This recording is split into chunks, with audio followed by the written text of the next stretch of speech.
Okay, boys, girls, non-consumers, lunchboxes, and everything in between. Back with what if hiccup was a shit. Okay, one second. It's gonna get really hot in my room, but I'm gonna have to deal with it for just as long as this video is. Click, click, click. Sorry, I got louder and then I got quiet. Okay, so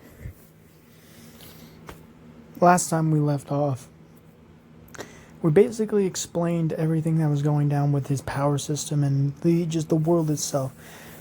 A lot of character development and how Hiccup was, learning his powers, but also healed Astrid's mom.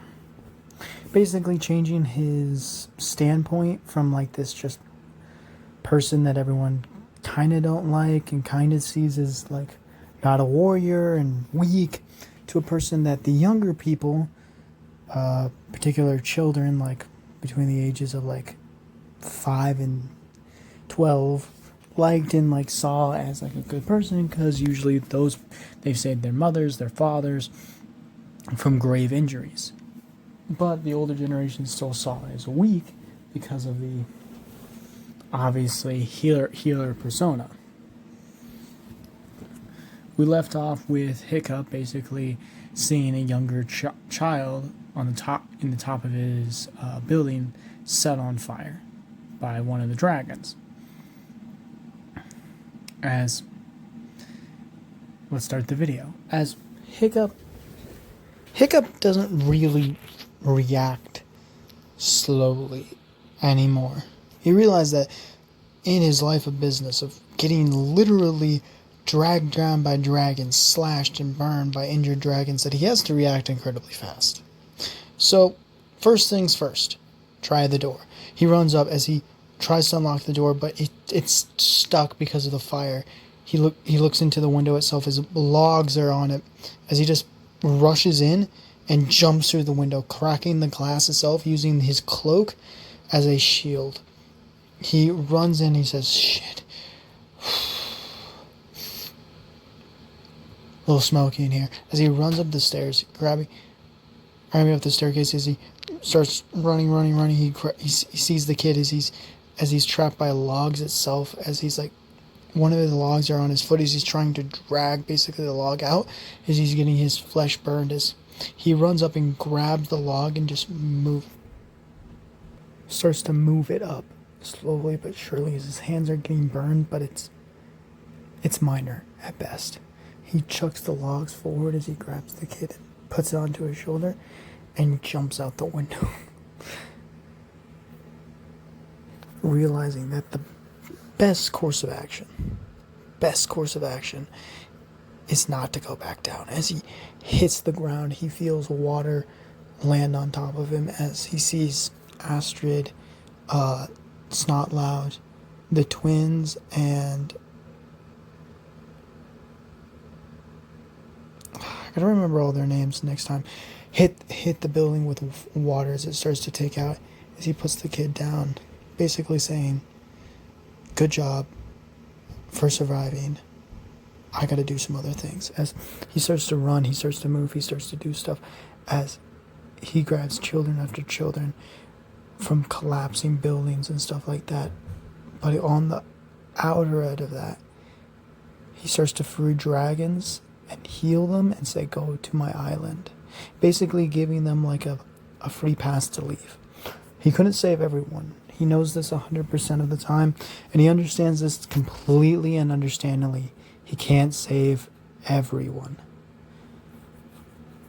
But he's going to try to save as many people as possible.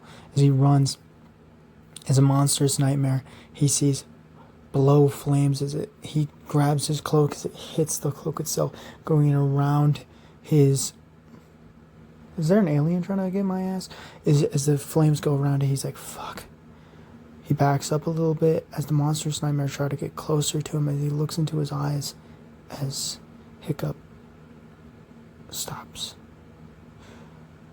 Gets closer to it, walks closer as the monstrous nightmare closes his flames, almost not lighting up at all, as Hiccup touches his snout and says, peace.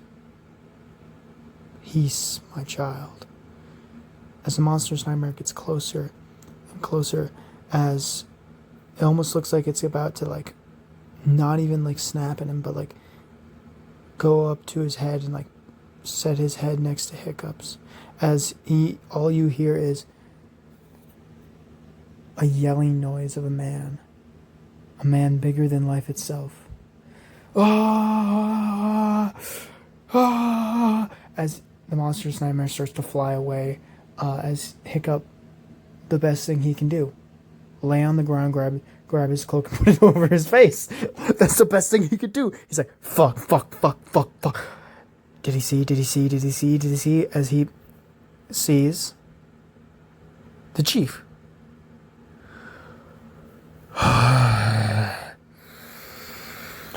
Why are you out of the medical area, Hiccup?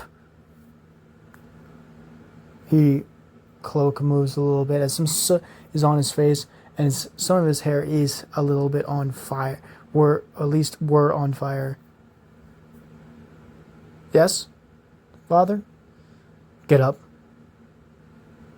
We have burned victims. We do, of course we do. As he stands up, he stretches his back a little bit. Now,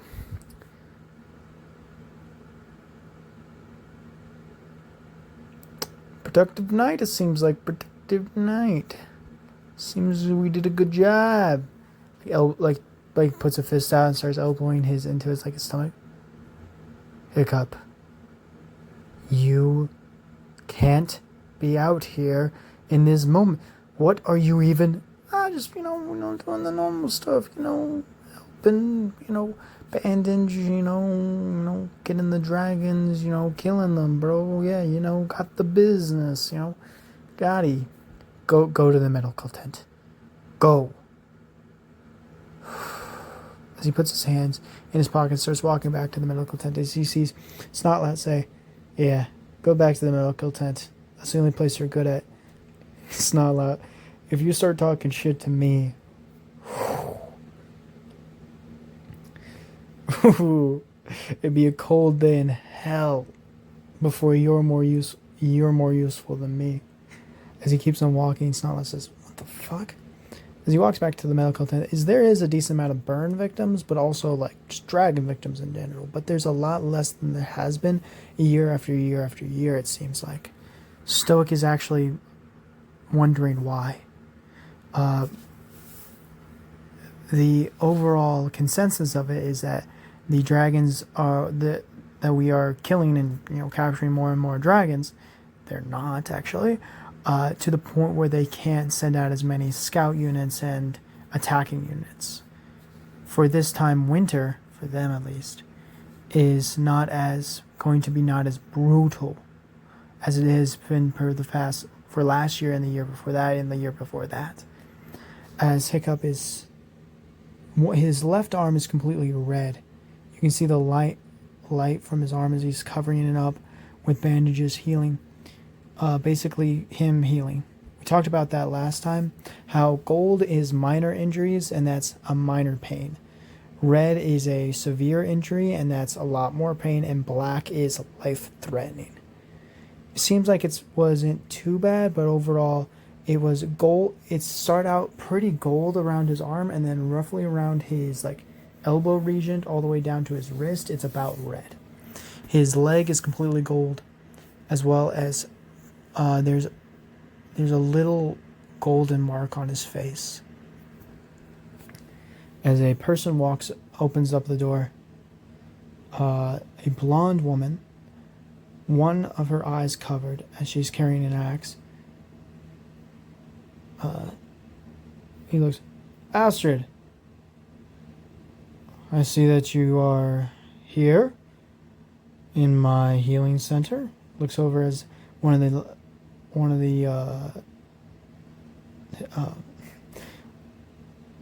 Vikings that is groaning in pain as he's bandaging the wound that is basically gone at this point. Basically healed to perfection. He stands up, cloak billowing, looks as Astrid looks at him and says, What were you doing out there, Hiccup? I thought I've told you multiple times. As Hiccup gets like kind of far to the back, like sitting down like near his what we would call the healing centers. He pops a bottle and takes a swig of it and puts it back down. I know, I know. I'm better as a healer. As Astrid says, it's not that, Hiccup. It's not that. I just don't want you to get injured out there. We need you. Need me? As he shrugs his shoulders. No one really needs little old me. Every person needs little old you. She walks out of the building, shutting the door, as one of the nurses, basically another mother. How healing works out of the business is there's a main healer, Gothi, and then there's wives, side healers, basically, as they are healers for their families. But if there's a dragon attack like this, they all kind of branch up together and try to, take care of as many people as possible. It's hard for one person to take care of like 6 people. It's easy for 12 people to take care of 6 people. I think she was flirting with you. Flirting with me? No. I'm a half-hearted son of one of the greatest Vikings ever. No one can be flirting with me. She says, trust a mother's intuition. I guess so. As he walks out, will you please make sure all the patients are good? I'm going to go to bed now. He opens up the door. He says, go ahead, honey. I'll see you in the morning. As he starts walking out, as he sees a black into the sky. Can't even keep me waiting. He starts walking slowly as he sees the black bird do like a full flip as he lands. It lands, but no one else sees it. It's just a quick and easy flight path, and super fast too. Hiccup only sees it because he knows that Toothless exists. As he starts walking into the house, he opens up the door as he sees his father sitting at the dinner table, eating alone, like he always is alone. He sits down as he looks up. You can't be doing that. A monster's nightmare almost stabbed your head off. I was fine. He wasn't even close to me. Father, you can't be constantly worried about me. I need to do something. You don't need to do that. You do enough, right? You've done enough for the people not to have to fight. Father, I do not fight. I just save. You've saved 12 villagers that night. I've heard from multiple different villagers that you were running into buildings that were already on fire.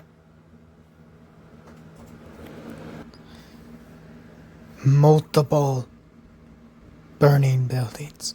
Not just one burning building. Would you be fine with just one burning building? I will go in just one burning building. That would be perfectly. I'm fine with no burning buildings. As Stoic is not yelling, but just loudly talking. Dad. No life is different from another. We're all equal in value. If I grabbed a bunch of coins and ram it onto the table, and there's gold and silver and copper and everything else, you would grab all of them. You wouldn't just grab one in particular. I would grab one first. That's actually a good understanding of it. But the gold ones are the kids. They're going to grow up into what we want them to be. You are still a child, Hiccup.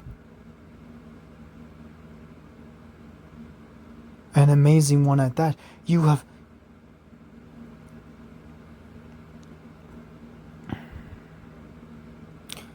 healed most of us to the best of anyone's ability, upgrading our healing abilities to the maximum. Even Gothi trusts you with most things that she wouldn't be not even able to do.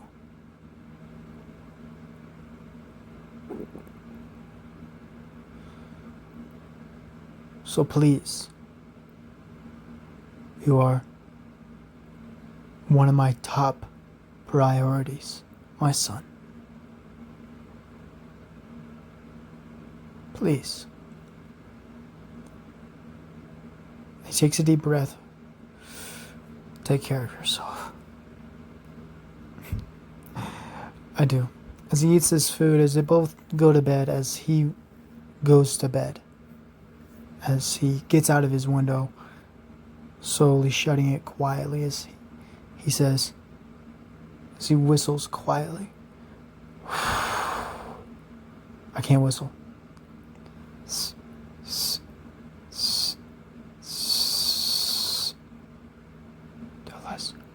Tell us where is your dumbass?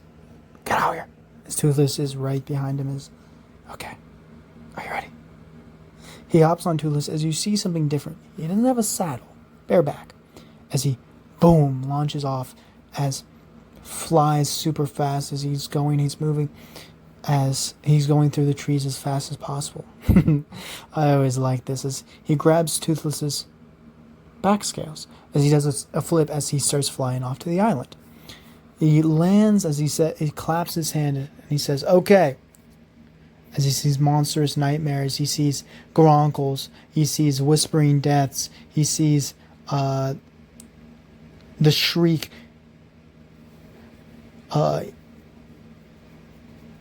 He even sees a couple of new additions, injuries, and expectations, okay? Let's get that done first, as this is where we're going to end off the video. I hope you guys like it, and I'll see you guys next time. Goodbye.